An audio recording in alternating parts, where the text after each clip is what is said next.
Nesta aula, que nós falamos da psicanálise em situações sociais críticas, nós falamos da escuta territorial, que é buscar ouvir como que as pessoas que habitam um espaço, que lá vivem, que lá moram, que lá se relacionam, constroem sentidos para esse espaço. Lembrando como a escuta na psicanálise busca transmitir nessa compreensão de que somos desejantes, que o que a pessoa tem a dizer importa, que o que a pessoa diz sobre o que ela sente, diz sobre o que ela vive, diz sobre o que ela deseja. E eu considero o programa de Braços Abertos um exemplo muito interessante de partir do que as pessoas que vivem dizem, partir dos sentidos que as pessoas atribuem e assim reelaborar um projeto. Então, o programa de Braços Abertos, ele começou, deixa eu abrir aqui a nossa apresentação. Ele começou em 2014, em janeiro de 2014, em São Paulo, né, na região conhecida como Cracolândia, e foram todos 496 usuários e usuárias. O início foi a escuta territorial, ouvir das pessoas o que elas imaginavam que era importante para uma reelaboração dos projetos de vida de quem habita esses espaços. E o eixo que as pessoas trouxeram foi a questão da moradia. Esse é o logo, né, no programa de Braços Abertos, que tanto o nome quanto o desenho foram criados coletivamente a partir da escuta do grupo também. E aí, considerando como as pessoas estavam em situação de vulnerabilidade e como os usos problemáticos de álcool e outras substâncias faziam parte dessas situações de vulnerabilidade, foi com a escuta das pessoas que perceberam que a moradia, ter onde morar, era o principal. Então, essa foi a porta de entrada do programa, a base do programa. Quem aderisse ao programa teria onde morar, né? E era uma casa mesmo, é diferente de abrigos que tem horário para entrar, horário para sair, regra, horário de comer, horário do café da manhã, horário do banho, não, né? Era um lugar para eles, um lugar onde eles guardam as coisas deles, um lugar em que eles que constroem as regras. A única regra que foi colocada como algo importante, não a única, né? Porque as outras foram combinadas, mas uma regra que foi necessária, é isso que eu quis dizer, para que pudessem ir morar nos quartos, ir morar no espaço para eles morarem, que eles pudessem ter lavado todas as roupas antes. Por quê? Porque podiam ter muitas doenças contagiosas, né, no tempo em que eles ficaram sem tomar banho, sem lavar as roupas. A Lumena Furtado, ela dá um exemplo, que é a psicóloga em quem eu estou me baseando na entrevista que ela deu, ela dá um exemplo de uma mãe que no parto perdeu o nenê. E aí ela começou a cuidar de um rato, como se fosse um nenê.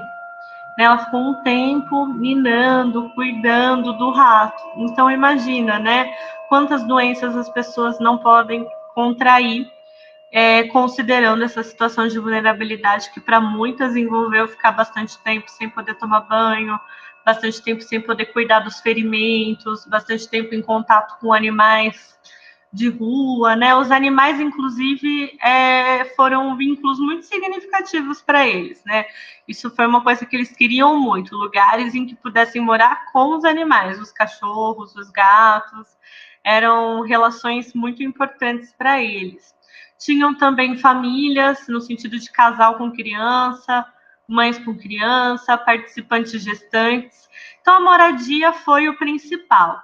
Com a moradia, né, eles poderiam trabalhar da parte da própria moradia, então trabalhar na lavanderia, e aí o Senac ofereceu um curso de lavanderia, trabalhar na alimentação, se alguém tinha alguma experiência prévia ou alguma formação, trabalhar nesse sentido, e muitos foram trabalhar com a parte da limpeza, de varrer o centro, de trabalhar na limpeza e na revitalização do centro.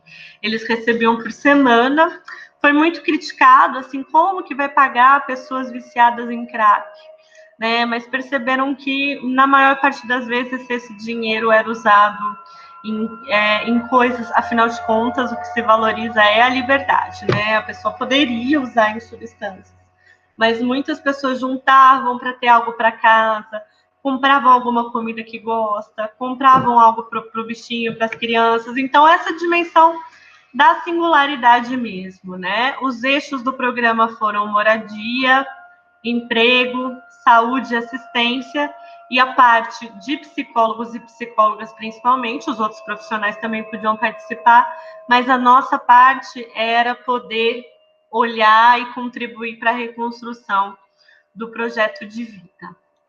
Então, onde eles moravam, era onde eles moravam. Então, para vir para os atendimentos com profissionais da psicologia, tinha um espaço específico, né, aqueles que desejassem, e a ideia era qual é o seu projeto, como que a gente pode pensar o seu cotidiano, as suas experiências e relações hoje a partir desse projeto. Aqui tem uma imagem, né, que estão uniformizados, com a marca do programa, de braços abertos. Esses são os que trabalhavam na limpeza das ruas, essas são as participantes gestantes, né? E aí foi feita uma pesquisa pela Secretaria Municipal, está escrito errado, de Assistência Social, para avaliar os efeitos do programa, né? Dos 496 usuários e usuárias, quando entraram, 65% passavam o dia todo sob efeito do crack. Né, o crack era a atividade principal do dia. Era difícil se envolver em outras atividades, seja de autocuidado, seja de trabalho, seja de relacionamento. Então, mais da metade passava o dia todo sob efeito do crack. 2 anos depois, 5% passavam o dia todo sob efeito do crack. Isso quer dizer que eles pararam? Não. Quer dizer que teve uma mudança no lugar que o crack tem na vida dessas pessoas. 88% reduziram o uso de crack, 84% reduziram o uso de substâncias no geral.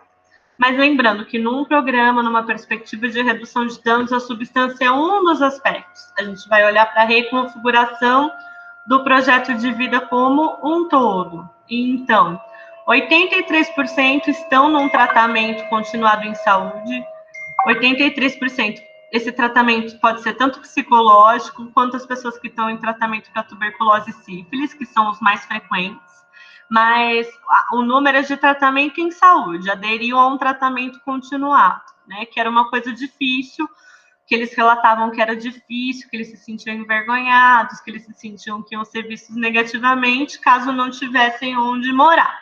Então, 2 anos depois, 83% aderiram a tratamento de saúde, 83% regularizaram a documentação.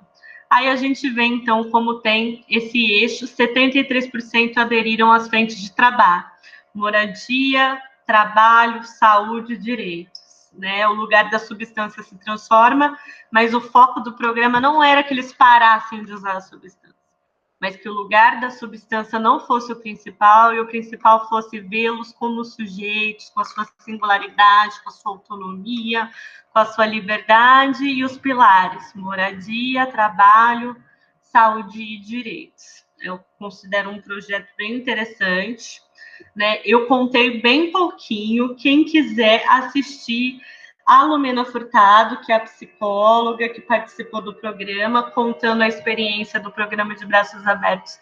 Eu vou colocar o link a seguir. É uma experiência muito interessante, é um vídeo bastante inspirador, ok? E aqui eu escolhi algumas falas dela. Ela diz assim: alguém que usava 82 pedras de crack por semana e hoje usa 2, muda radicalmente a sua possibilidade de estar no mundo. Então, essa questão de ter reduzido, né? E mais do que a quantidade ou a substância em si, o lugar que essa substância tem no cotidiano, nas relações, nas experiências. É preciso reinventar o lugar da diferença e do cuidado.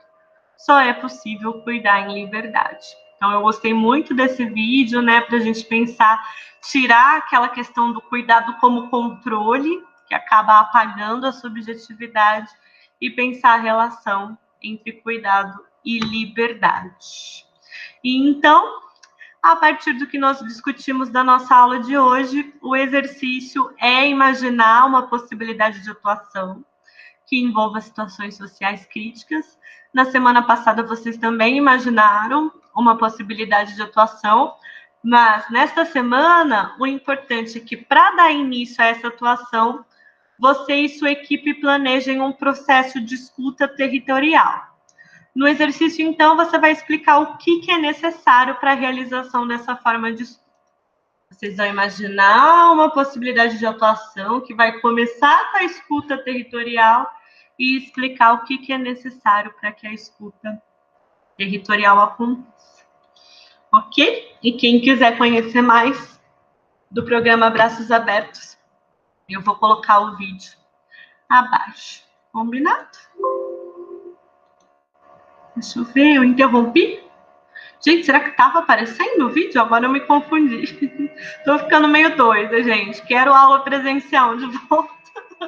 Dar aula para câmera, não. Mas eu imagino que tenha aparecido qualquer coisa, vocês me ouviram falar. Qualquer coisa eu gravo de novo, tá bom? Boa noite para vocês. Tchau, tchau.